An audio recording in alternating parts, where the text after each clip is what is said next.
हर जिंदगी सवारा अपन कुछ दिन के और बा।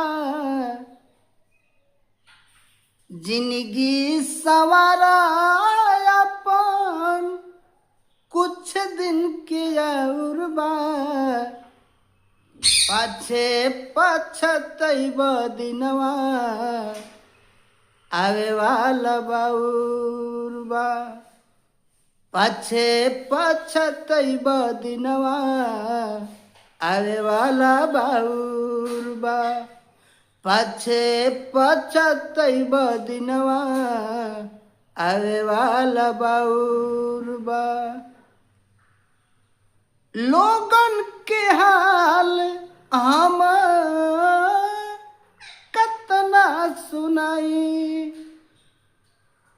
हाँ लोगवन के हाल बोला कतना बताई। भाई के दुश्मन भाई भाई कहतड़ुए कुछ करो तट कुछ और बा। कहतड़ुए कुछ करो तट कुछ और बा। पाछे पछतैब दिनवा आवे वाला बाउर बा।